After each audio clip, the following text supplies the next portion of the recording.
बने रहिए हमारे साथ हरियाणा पंचायत चुनाव की हर नई अपडेट के लिए और सब्सक्राइब कीजिए हमारा चैनल और इसको वीडियो को शेयर कीजिए ताकि हर किसी को नई खबर हरियाणा पंचायत चुनाव की मिलती रहे। हरियाणा पंचायत चुनाव में देरी की वजह से आम लोगों की मुश्किलें बढ़ गई हैं। जी हाँ, बहुत मुश्किलें बढ़ गई हैं क्योंकि बहुत सारी डॉक्यूमेंट्स बनवाने पड़ते थे जो गाँव में ही बन जाते थे सरपंच के पास, पर अब इनके लिए उन्हें ऑफिसर्स के पास जाना पड़ेगा। प्रशासकों के हवाले पंचायतें और 107 नई ग्राम पंचायतें गठित हुई है और अब वार्डबंदी का कार्य भी शुरू हो जाएगा और फिर इसके बाद पंचायती राज संस्थाओं के चुनाव होंगे। पंचायतों में बीडीपीओ, पंचायत समितियों में एसडीएम और जिला परिषदों में सीओ काम को देखेंगे। प्रदेश में पंचायती राज संस्थाओं के प्रतिनिधियों का कार्यकाल पूरा हो गया है।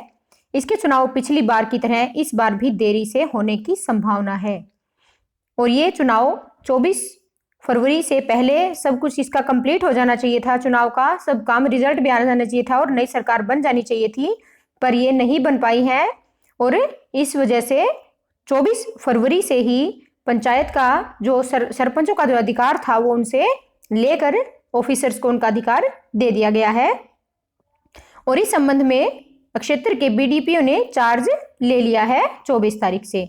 यानी अब सरपंचों के सभी काम बीडीपीओ के पास आ गए हैं। ऐसे में ग्रामीणों को अब उन सभी कार्यों के लिए बीडीपीओ के पास जाना होगा जो वे सरपंच के पास करवा लिया करते थे।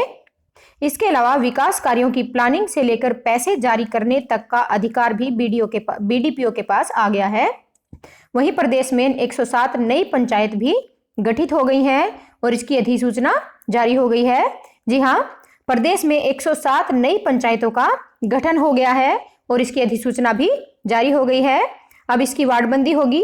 ऐसे में विभागीय अधिकारी भी यह मान चुके हैं कि ग्राम पंचायत के चुनाव अभी नहीं होने वाले हैं।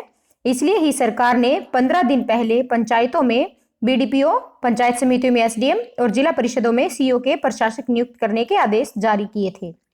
पंचायती राज विभाग के निदेशक आरसी बिढ़ान ने बताया कि चुनाव के बाद जब तक नए प्रतिनिधि चुनकर नहीं आते तब तक इन संस्थाओं के सभी कार्य प्रशासक ही देखेंगे और इसके अलावा जो जल्द चुनाव करवाने की जो याचिका थी उसके ऊपर सुनवाई होनी, हाई कोर्ट में सुनवाई होनी है और इसमें चुनाव तक सरपंचों को कार्यकारी रखने की सरपंच एसोसिएशन की याचिका हाई कोर्ट में खारिज हो चुकी है।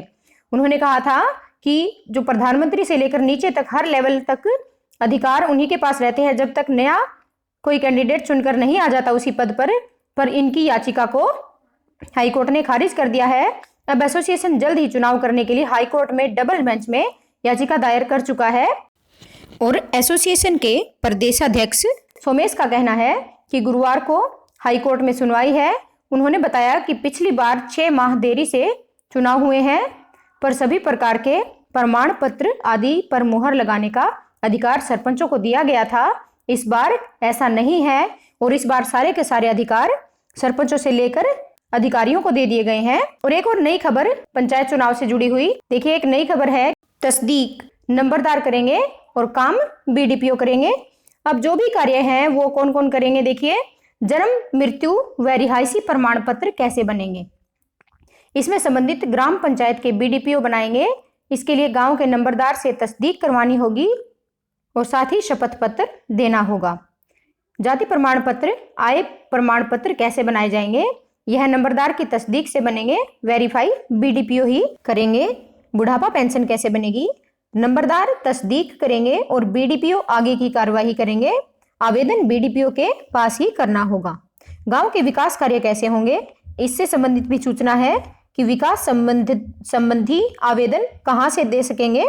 गांव की गली की मरम्मत से लेकर सभी विकास कार्यों की पावर बीडीपीओ के पास आ गई है, इसलिए उन्हें ही लिखित में एप्लीकेशन देनी होगी। जी हाँ, सबसे ज्यादा अधिकार जो है वो बीडीपीओ के पास आ गए हैं। पंचायती जमीन के ठेके की प्रक्रिया भी अब किसके पास रहेगी, देखिए पंचायत से संबंधित सभी कार्य बीडीपीओ के हवाले हैं। यह प्रक्रिया भी वही पूरी करवाएंगे।